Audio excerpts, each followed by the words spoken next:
What is going on, guys? Welcome back to the channel. Tonight we are back in the shop and we're going to be working on the Cherokee. It has been a hot minute since I last worked on this 79 Cherokee. I've been really busy building the TJ and getting it ready. And so I've been looking at a lot of slider options for this Jeep. And I figured while I was looking at sliders, I need to go ahead and do something about this rear bumper. The rear bumper isn't bad, but it just doesn't fit the rest of the vehicle to me. It kind of sticks out, and then I've got something on that that I can't really get off. And I don't know. I really need a recovery point in the rear. I don't know what I'm going to be towing with that. So the bumper's going to go, and then we're going to be putting some sliders on. So I had debated whether or not I wanted to build my own sliders and build my rear bumper, but I started looking at different Cherokee Chiefs and Wagoneers that had the rear bumpers. And one of the bumpers and the sliders that I really liked were the ones that were on the BJ's Off-Road website. And you can see they're actually in my shop. So this is the rear bumper from BJ's, and these are the sliders from BJ's Off-Road. And I believe they're made by SBF Fab. And correct me if I'm wrong on that, and I believe the bumper is also. But these are pretty daggone nice. The weld quality is definitely there. The bumper comes with hardware, the sliders do not. And I don't know if I'm going to be bolting those on or welding them on. I don't know yet. So on the website, it does say that these sliders are 100% bolt on, but like I said, I may just be welding those on. I'm not sure yet until I get up under the Jeep. But these are really nice. And so I'll have a nice recovery point right here. You can see that's integrated all the way through. And I'll be bracing that up. And this does come with grade 8 hardware, so that's pretty cool.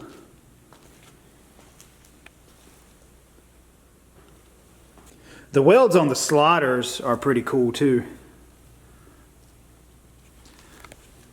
So I think I'm going to do things a little bit backwards. I may regret it, but what I would typically do in this situation would be get the sliders in the rear bumper on and then take them off and then do all my prep work and then my paint work and then reinstall them. But I believe what I'm going to do is I'm going to do my prep work first, and then I'm going to paint them, and then I'm going to install them, and then whatever I scratch here and there while I'm installing them, I'll just do my touch-ups after. Because after all, it's sliders and a rear bumper, so it's going to get scratched, definitely. So I couldn't fit everything on top of my little table here, but what I like to do whenever I first get any metal products in is I like to just take some brake cleaner and a rag and just kind of go over everything.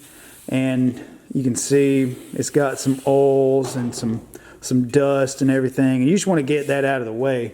And it does have a little bit of surface rust starting, or not surface rust, flash rust right there. So I'm gonna start spraying this with some brake cleaner and start wiping it down.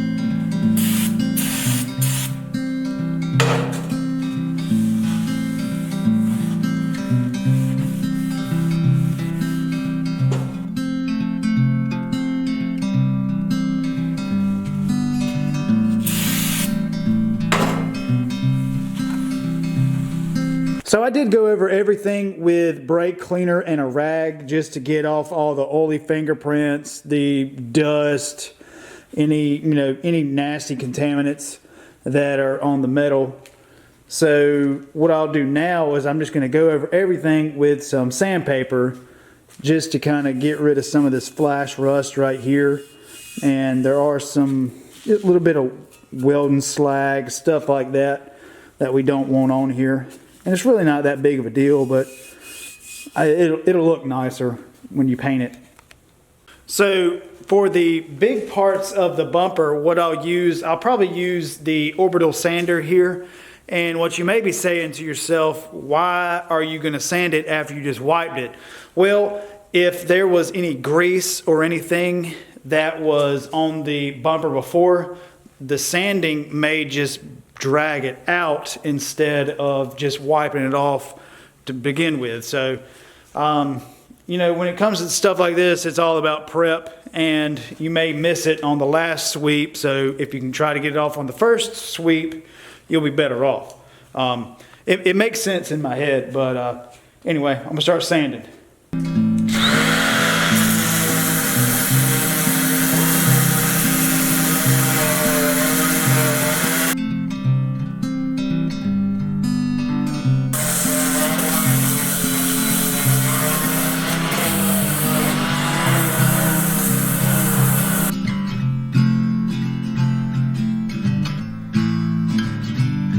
I don't know if you can tell on camera the difference in this bumper, but holy moly, this thing had a lot of nastiness on it. That would have been there on the paint, or underneath the paint. So even though it, you know, that comes, you know, bare steel, it still needs to be prepped just like anything else. So what I'm going to do now is I'm going to start sanding the sliders and start getting those ready to be wiped down. So what I'm going to do is I'm going to sand them and then wipe everything off with brake cleaner or paint thinner again. And then we'll be ready for some primer. And also another tip, whenever you have extremely heavy metal objects on a flimsy table, just make sure that you have the proper shoes on, because, you know, if this falls off and you're not wearing, you know, safety slippers, you could lose a toe. All right, so I have everything sanded down, and I did go back over everything with some brake parts cleaner and a rag. And you can see I got a lot of the flash rust off of it, and it looks a lot better. And I did wipe it down with the brakes cleaner to get all the contaminants and everything off too. And something else that I did is the welding spatter that was right in here, and in there was some down here and over here. I took a file and some sandpaper and got the welding spatter off, just because it'll look a little bit nicer. Not that I'm going for a show car or anything, but it'll look nicer once I paint it. So the paint that I'm going to be using for my rear bumper and my sliders is a company called Seymour. They actually reached out and sent all of the spray paint right here. And so we're going to be testing this out. They sent some primer, and they sent out some Big Rig. That's for the frame. That's a gloss paint there. But what I'm going to be using on the bumper and the sliders is this semi-gloss that they have here. What I plan on doing is I'm going to hang the bumper and I'm going to hang the sliders here in my shop, and I'm going to start with the primer here from Seymour Paints. As you can probably hear in the background, I am running the heat right now because I want to kind of get some of the moisture out of my shop. But I'm going to do a couple of light coats. I'm going to go ahead and hit these with this primer here and probably let them sit about 24 hours. And then we'll start with the semi-gloss. And also shout out to Seymour Paints for sending us some really cool spray paint.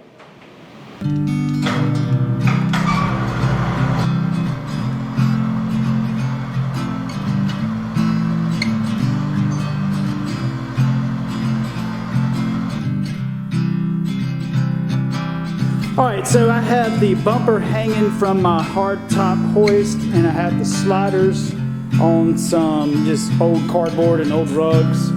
And I'm going to start, before I start hitting this with primer, I'm going to go back over it one more time with some brake cleaner just to make sure I haven't got, like, you know, dirty fingerprints or anything on them. So I'm going to go back over this one more time and I'll hit them with some primer. I've been shaking this can for about 2 minutes, and it sounds like all the paint is broke up in there. So So I did get the shop to about 66 degrees, which is pretty much ideal painting temperatures for the winter time. That's what it's going to be tonight. So I'm going to start by doing a couple of light coats on the bumper and the sliders, and we'll see how this stuff comes out.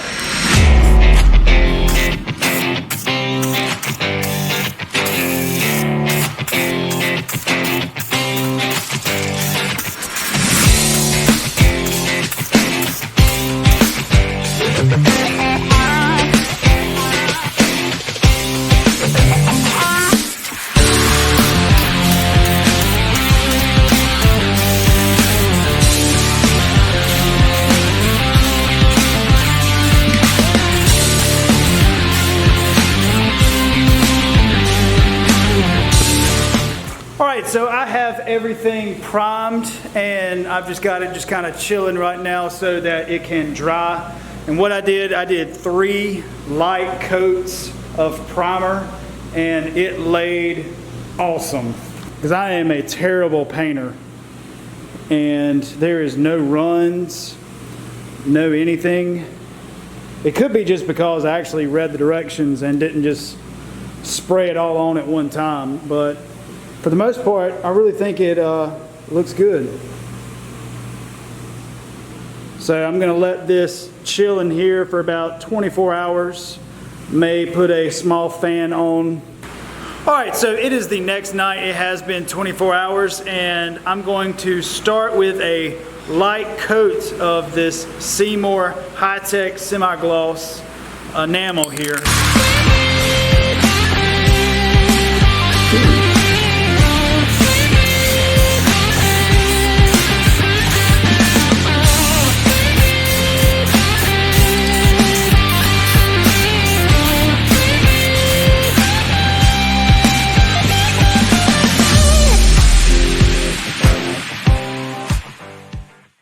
So I have a very light coat of the high-tech semi-gloss black on everything, and it laid down very nicely. Like I said, I did very light coat to begin with. They did get a little thick over here, but that's okay. But even where I went ahead and laid it on thick, I mean, that looks really good. So I'm gonna let this sit in my shop with the AC going and a little vent fan for a couple of hours. I'll probably come back out here later on and hit it with another light coat, and that'll be my final coat. It's been about 4 hours that these have been drying, and this is the light coat that's been drying. So I've got the AC on, trying to draw some of the moisture out of my shop, and I'm going to hit this bumper and these sliders with the final coat with the semi-gloss here. And I hope this goes on as smooth as the first coat did.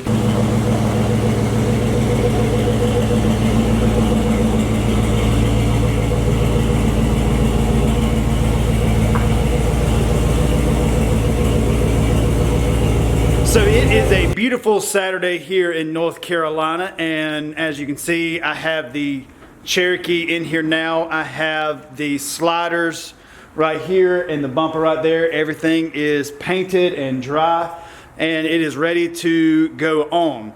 So I believe the first thing that I'm gonna do is get the rear bumper off, because I think that one's gonna be the most difficult. So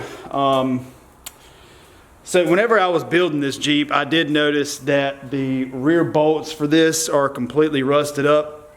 And to be honest with you, I just left them because I didn't want to deal with it, because I knew whenever I put a rear bumper on this, then I could just do it then. And now I kind of wish I would have just took it off whenever I was doing the restoration. But I don't know. It sucks being lazy sometimes. But anyway, I'm going to get this bumper off, and then we'll get the new one on. So you may hear some kids screaming in the background. My kids are jumping on the trampoline right now, acting like maniacs. So if you hear them, just don't worry about it. They're okay. So the first thing that I'm gonna do is try to remove the bumper. That way I can get the bumper plates on the back off. I know the back sides of these right here are fairly rusty, so I may have to cut these off with a grinder. What? Oh no! But as you can see, like look at the body lines right here. This has been backed into multiple times, it looks like. So look at the space right here, and then look at the space right here. So you can kind of see this bumper is all bent up. And all right, so I'm gonna get this bumper off and probably throw it in the garbage.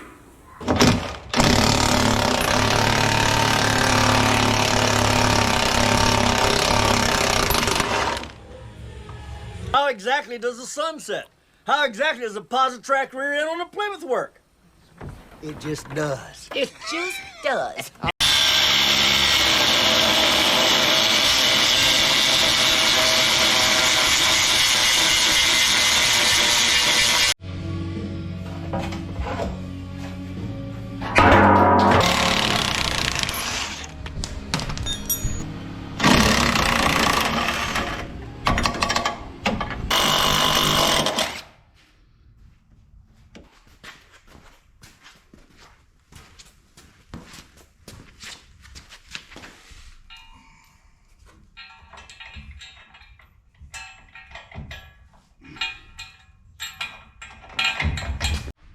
So under here where I can barely get a marker, what I'm using is a pick, and I'm just going through and I'm actually scoring exactly where I need to drill the hole.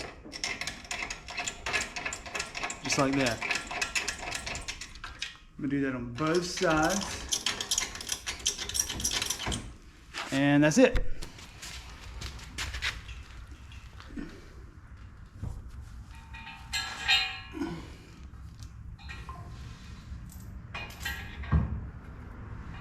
So I have the holes drilled out right here, and what I'm going to do is feed this bracket in very carefully right here, and hopefully everything lines up the way that it should. The washer, the lock washer, and then the grade 8 nut on the back of this, where the bumper doesn't fall. Right, and so right here I'm going to be feeding in some grade 8 hardware. Got to reach in the back side.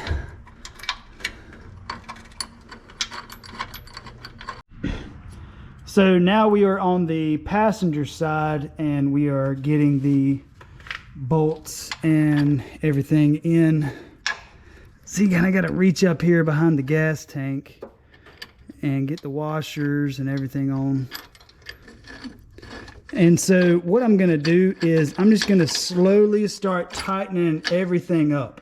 So I don't want to, you know, crunch down on these without tightening these up. You know, so I'll probably tighten this one up, just kind of crisscross all the way around. That way everything tightens up nice and evenly. So these are a 9/16, and like I said, I'm just going to slowly start tightening these up. Just get them snug first.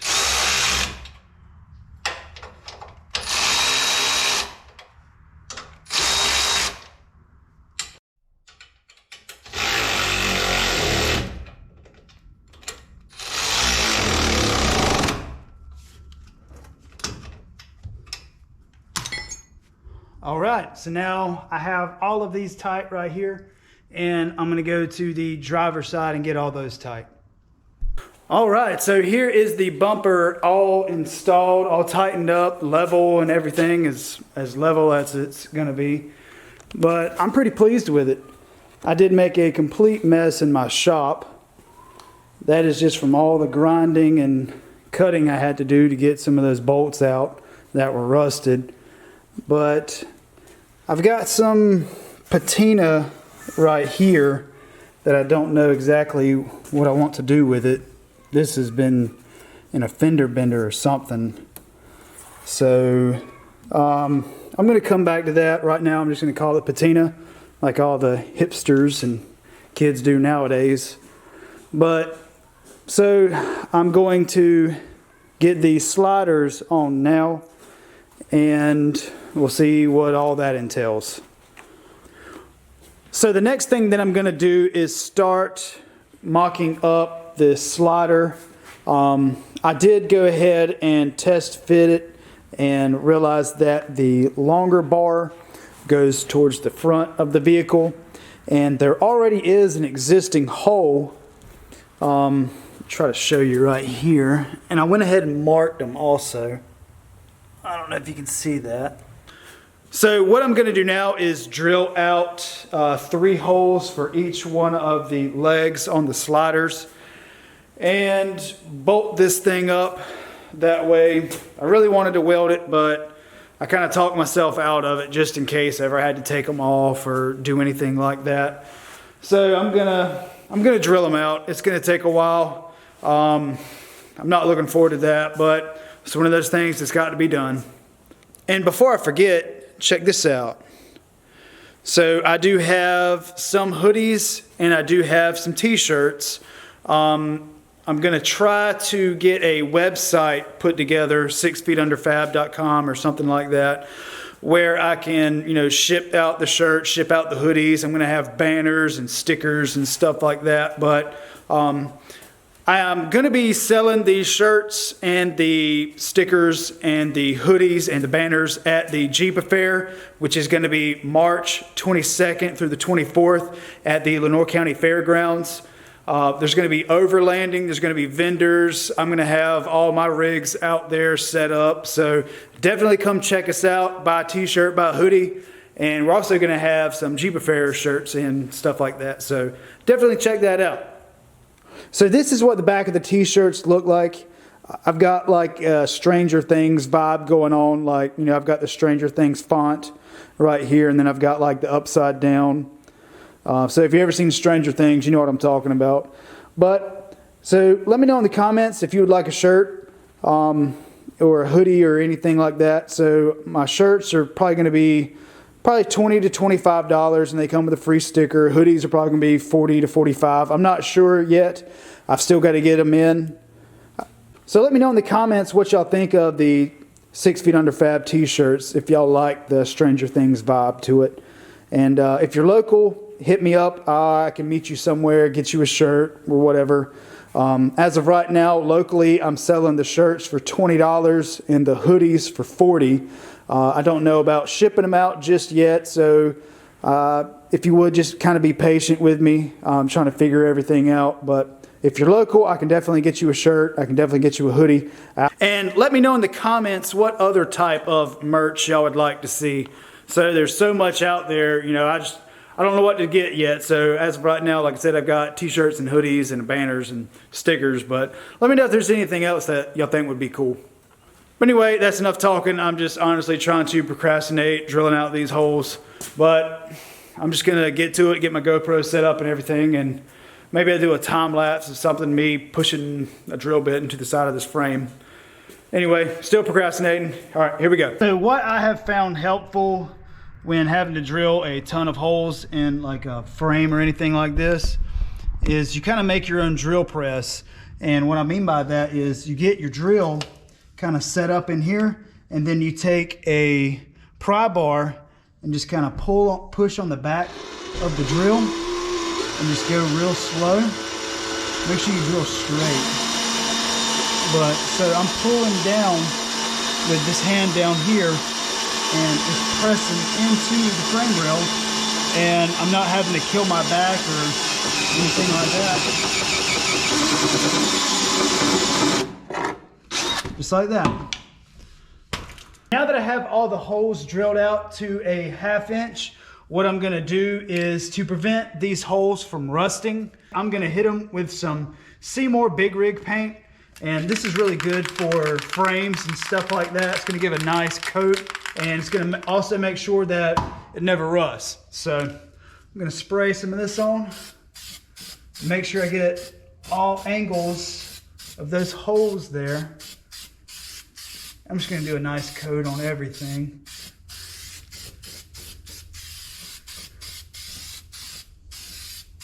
So I'm gonna let that paint kind of set up a couple of minutes before I actually try to get the slider on.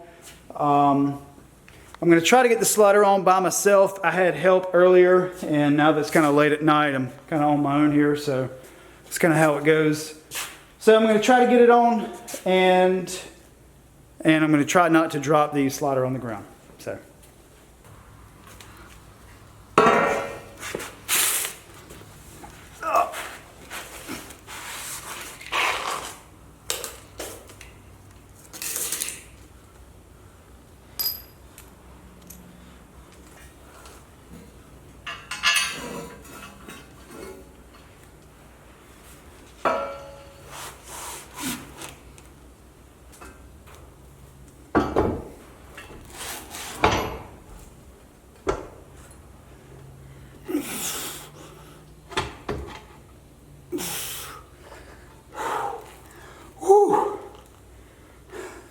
That's heavy. Now that I have it kind of just sitting up here, I'm going to get some bolts in the holes just to hold them on. I don't have the grade 8 hardware that I want because I really wasn't planning on doing this tonight.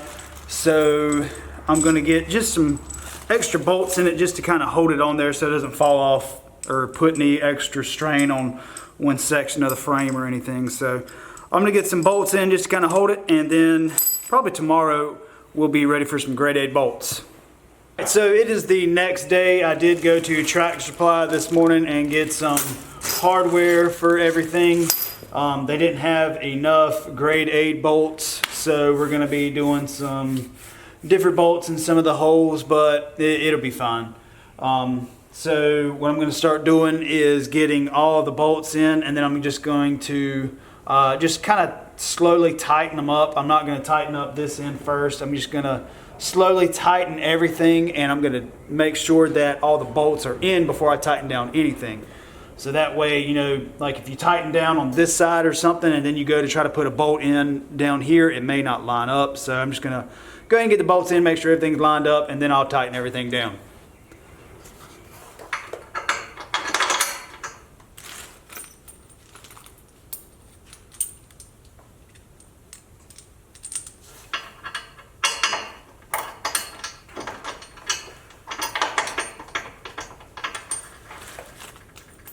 So you can see here I have all of the hardware on and tight. You can see where it bolts nicely to the frame. Looks so good. All right, so I have the sliders on. They're all tight. All of the bolts went in just fine. So whenever you shake the rockers, the whole Jeep moves, which is a telltale sign that they're solid. So I'm not gonna have to worry about getting any body damage or anything down here. You know, of course, if a rock gets tangled up right here, this should just be able to slide right off of it. So, but anyway, that's going to wrap up this video, guys. I really appreciate you watching me put the sliders and the rear bumper on. A huge shout out to Seymour Paints for sending us the paint that we used on this build today.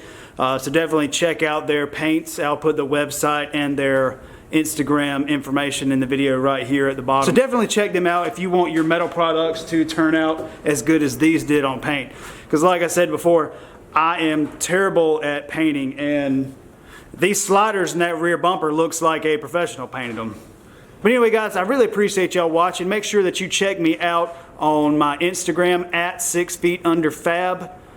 I also have a new Facebook page, so if you go to Facebook and you type in 6 Feet Under Fab, make sure you like us on Facebook and everything like that. Anyway, guys, I really appreciate y'all watching, and we will see you on the next one.